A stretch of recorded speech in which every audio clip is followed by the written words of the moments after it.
अस्सलामुअलैकुम। Class 11 English 2025 की नई किताब, इसका चैप्टर नंबर 8 क्लीन वाटर।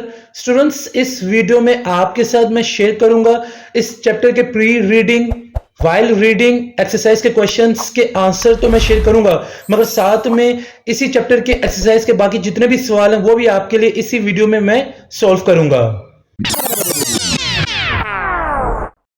इस चैप्टर से पहले जितने भी चैप्टर्स गुजर गए उन सब पे मैंने पहले से वीडियोस अपलोड कर दी है। प्लेलिस्ट में आपको वीडियोस मिल जाएगी, आप उन वीडियोस को जरूर देखें, आपको बहुत ही फायदा होगा। स्टूडेंट्स, सबसे पहले आपके साथ मैं शेयर करूंगा प्री रीडिंग के क्वेश्चंस के आंसर। बोर्ड के पेपर के लिए आपने प्री रीडिंग, वाइल रीडिंग और एक्सरसाइज के क्वेश्चंस के आंसर अच्छे तरीके से याद करके जाने हैं। इसीलिए प्यारे बच्चों, सबसे पहले आपके साथ मैं शेयर करूंगा प्री रीडिंग के क्वेश्चंस के आंसर। तो स्टूडेंट्स, पहला सवाल है प्री रीडिंग का, why is water considered essential for life? Can you name some daily activities that depend on clean water? तो इसका जवाब आप ये नोट कर लें, water is essential for life because it makes up about 60% of the human body and is needed to maintain various bodily functions. It also required for almost everything we do. Daily activities that depend on clean water include drinking, cooking, sanitation and personal hygiene. दूसरा सवाल है, do all people around the world have equal access to clean water? Why or why not? तो इसका जवाब आप देख सकते हैं, ये जवाब नोट कर लें, no all people in the world do not have equal access to clean water. Many regions still face water scarcity and contamination due to climate change, pollution, population growth, and limited fresh water sources. As a result, around 2.2 billion people lack access to safely managed drinking water services. तीसरा और आखिरी सवाल है pre reading का, have you ever experienced a water shortage और disruption in clean water supply? How did it affect your daily routine? तो इसका जवाब ये आप देख सकते हैं, नोट कर लें students. Yes, I have experienced a water shortage before. It made daily task very difficult because we could not cook, clean or take baths easily and we had to use water very carefully. It showed how important clean water is in daily life. तो यहाँ अगर pre reading के questions के answers complete हो जाते हैं, अब चलते हैं वाइल रीडिंग के क्वेश्चंस की तरफ। पहला सवाल है वाइल रीडिंग का, how do human activities impact the availability of clean water? तो इसका जवाब भी आप ये नोट कर लें, human activities such as industrial pollution, agriculture runoff, improper waste disposal and overuse of water reduce the availability of clean water. These activities pollute rivers, lakes and groundwater, causing harm to both humans and the entire ecosystem.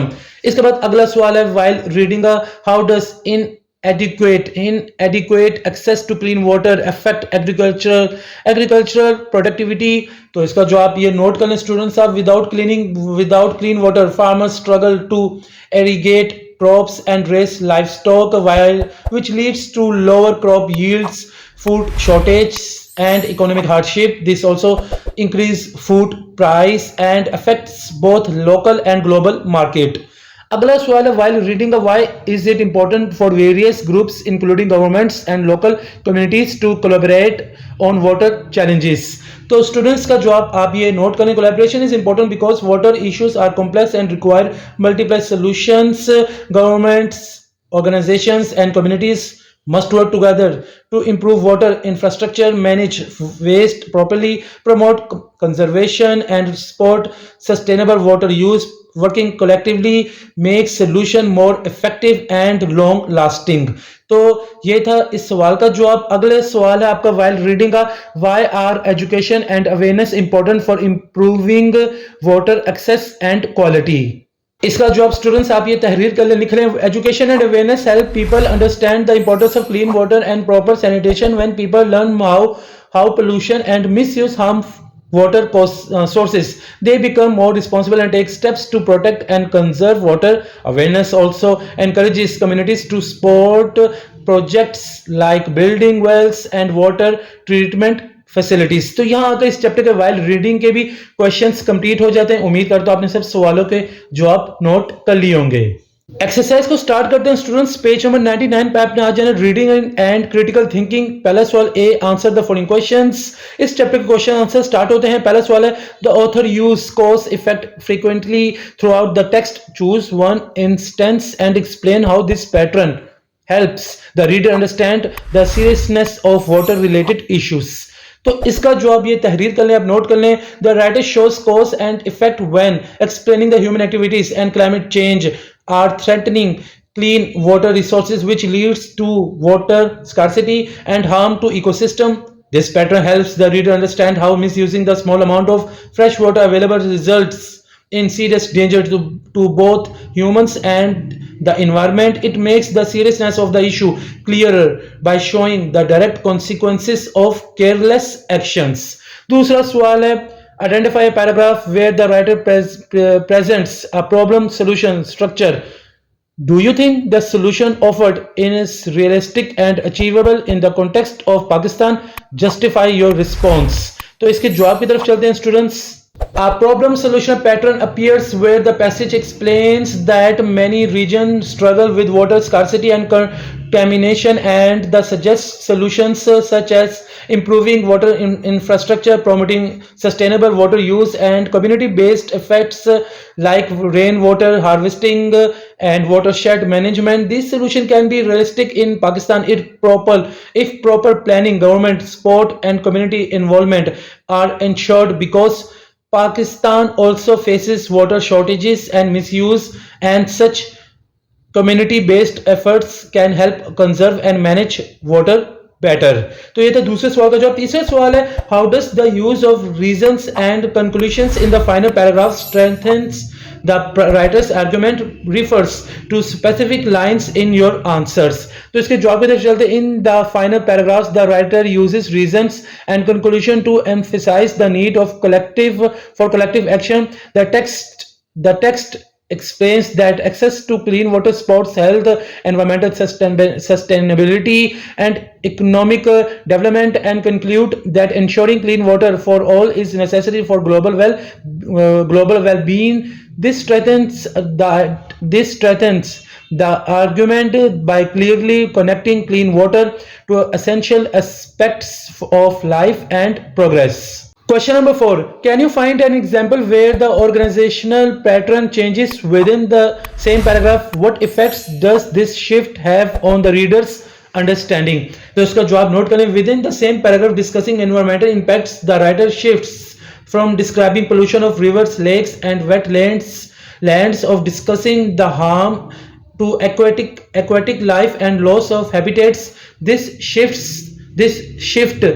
helps the reader understand that water pollution is not just a water quality issue but a broader environmental crisis affecting entire ecosystem. Question number 5. Imagine this text were rewritten in a contrast format comparing countries with water abundance and water scarcity. What new insights might that structure offer?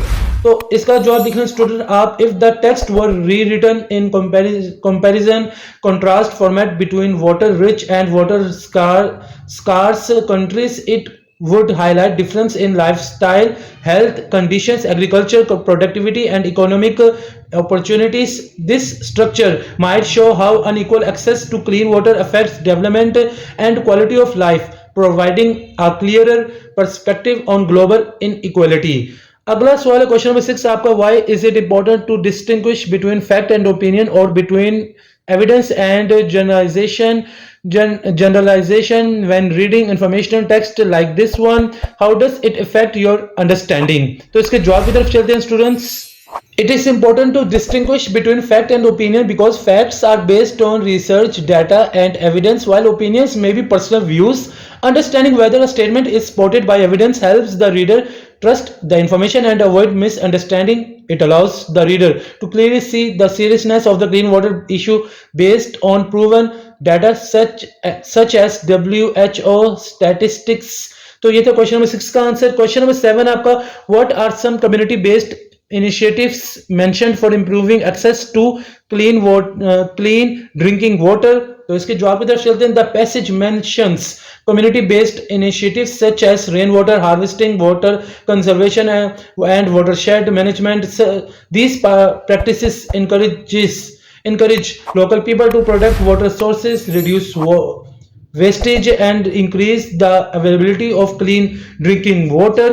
तो ये तो question number 7 का answer. Last question है इस chapter की exercise का, how can investing in clean water infrastructure contribute to global prosperity and well being. तो इसके जवाब की तरफ चलते हैं। Investing in clean water infrastructure improves public health by reducing waterborne diseases, supports agriculture and industries, and strengthens the economy. As a result, it leads to greater prosperity and improved helping societies progress and ensuring a healthier future for communities.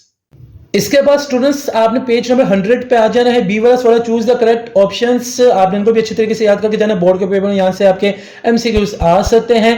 पहला MCQs है, what does the word fundamental most likely be mean in the context of sentence water is fundamental to all forms of life. तो इसका सही जवाब है B, essential. दूसरा MCQs है, based on sentence we mistreat the small fraction of water that we have, what does mistreat most likely mean.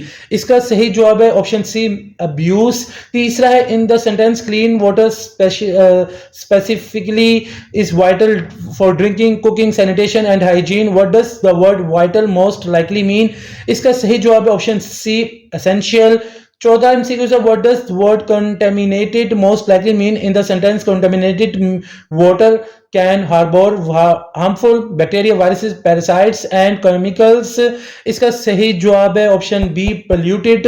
पांचवा MCQ है, in the sentence access to clean water significantly reduce the incidence of this diseases, what does incidence most likely mean. इसका सही जवाब है C, occurrence। Six वाला MCQ है, based on the sentence pollution from industrial activities, agriculture, run off and improper waste disposal can degrade the and harmful aquatic life and disrupt delicate ecosystem, what does disrupt most likely mean. तो इसका सही जवाब है आपका student सी वाला option, disturb. सातवां MCQ है, in the sentence the availability of clean water also has significant environmental and economic implications, what does implications most likely mean. इसका सही जवाब है ऑप्शन बी, कॉन्सिक्वेंसेस।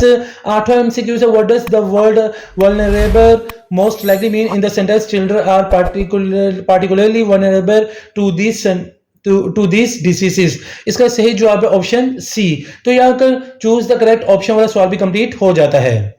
इसके बाद स्टूडेंट्स आपने पेज नंबर 101 पे आ जाना है। वोकैबुलरी एंड ग्रामर, ए वाला सवाल आपके लिए इस वीडियो में मैं सोल्व करूंगा क्योंकि ये आ सकता है बोर्ड के पेपर में। इसमें आपके सिनोनिम्स पूछे जा सकते हैं बोर्ड के पेपर में, तो आपने इस सवाल को स्किप नहीं करना। A, use a dictionary to find synonym, आपने सिनोनिम्स फाइंड करना है of the following words and identify their parts of speech, और आपने ये भी बताना है ये जो वर्ड्स हैं इन ये कौन से पार्ट्स ऑफ स्पीच है।